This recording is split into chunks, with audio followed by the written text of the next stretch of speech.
Hello, and welcome to Connecting Jewish Grandparents, the Grand Plan podcast. Join me in the journey of joyful Jewish grandparenting and building a joyful Jewish legacy. I don't know at what point you're listening to this podcast, but right here, right now is almost Sukkot. So my family, mostly my husband, constructed our beautiful sukkah. But sukkah construction always reminds me of my childhood and the great effort that went into creating a joyful Sukkot. Sukkot is known as Zman Simchatenu, and my parents really put in so much effort to make it joyous. When I was a kid, Sukkot kits weren't a thing, or they certainly weren't something that we owned.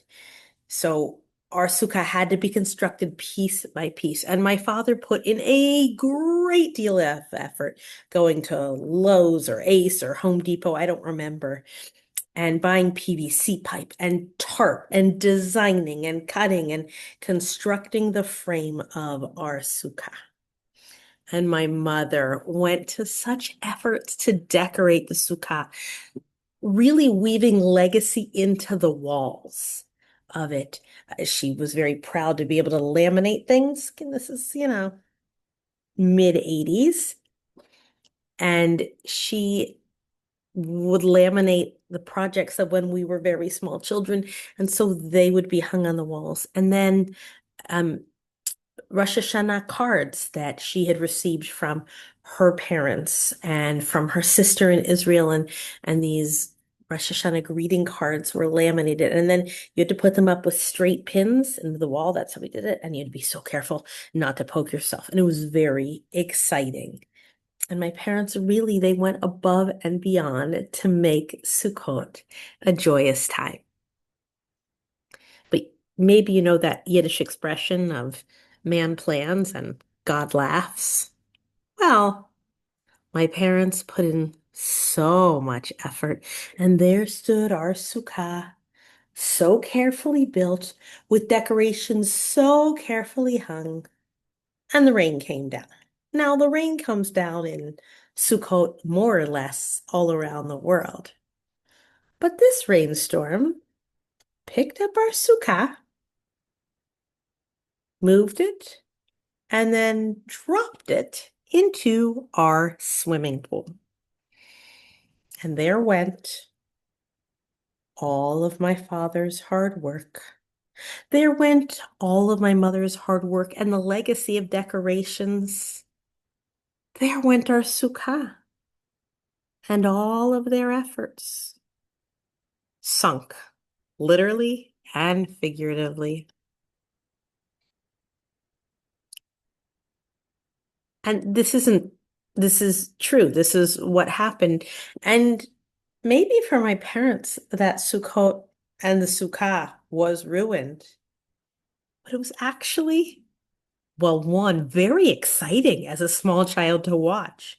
And two, later we got to go swimming in the Sukkah to bring the pieces back out. It was much more exciting than any like going for a diving stick. I was submerged in the pool, pulling out decorations and calling out to my brothers. I found the card from Doda Melanie. I found passing to each other, drying them. And this moment, which maybe it was a great deal of heartache for my parents, but it was really fun for me. And the memory is really a joyous one. Now, that tension between something being really painful and really sad and really disappointing to something being very joyous or memorable or funny, I think this is really at the crux of Jewish and maybe all life. Joy doesn't come from comfort. It comes from struggle and then success.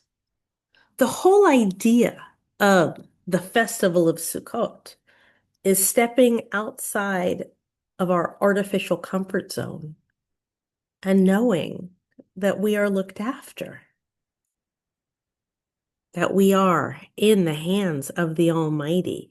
The first sukkah was when in the Torah is when we were newly freed slaves and we paused in the wilderness in Sukkot and we knew we were okay. We'd come from our lowest, most painful point of slavery, and freedom meant being in a sukkah. But if you'd just been on a regular stroll and stopped for the sukkah, it wouldn't have been as joyous. It wouldn't have been meaningful or important. That struggle is a crucial piece of our joy and our legacy.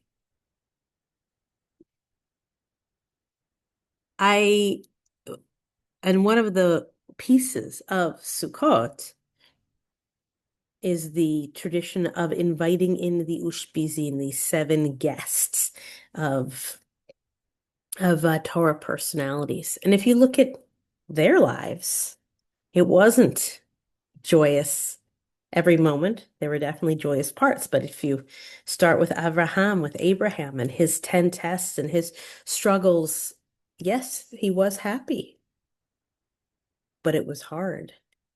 And setting up that model for your grandchildren is so crucial of understanding the connection of struggle and joy. Without speaking badly of today's generation, we talk about everything being so fast and so easy and just wanting to make everything joyous. But that isn't real life. And I think it's extra hard as grandparents if you're only able to see your grandchildren for a very small amount of time. If you're ones who live further away and maybe you're only together, once or twice a year, you want every minute together to be just so happy and so joyous. And that's a very real feeling, but you don't want it to be artificial. And so at least, even if that is just filled with joy, and I really hope that it is, you want to be able to share with them struggle, the idea of struggle, the stories of struggle. And maybe it's your own struggle. Maybe it's the stories of generations before you, immigrant stories. You really need to ask yourself, what struggles in your own life can be part of the legacy story that your grandchildren will inherit?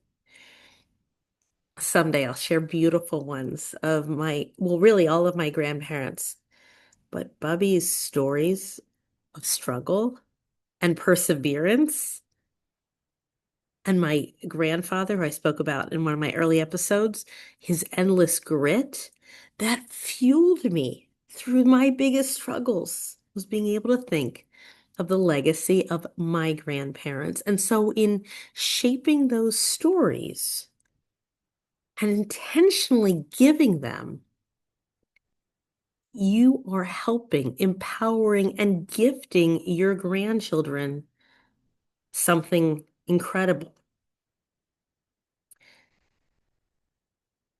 Success, right? How would you define success? Maybe if you'd asked at the beginning, success would have been the sukkah standing and not falling into the pool.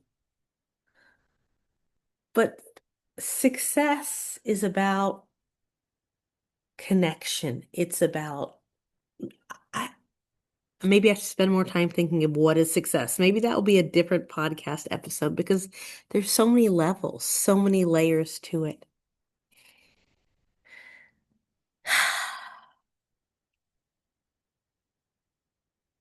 Zman Simchatenu, the time of our joy.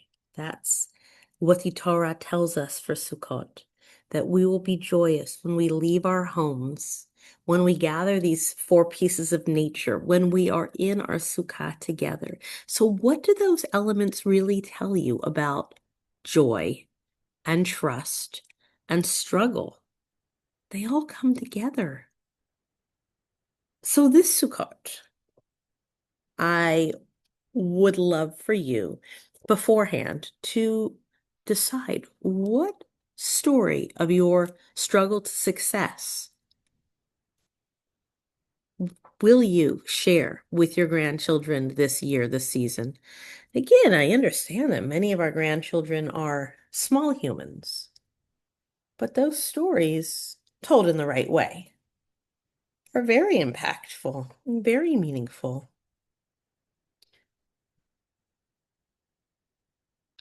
I would like people to, if you older group at the Sukkot meal, older grandchildren, or even just whoever you're with, to reflect on the Ushpizin guests, the um, biblical guests that are with you.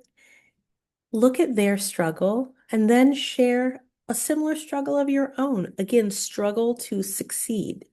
So being able to share those with your grandchildren or whoever is with you this Sukkot. Really put in the traditions now of joyful struggle to be able to share them with your grandchildren, with your guests, with your future, with the world around you.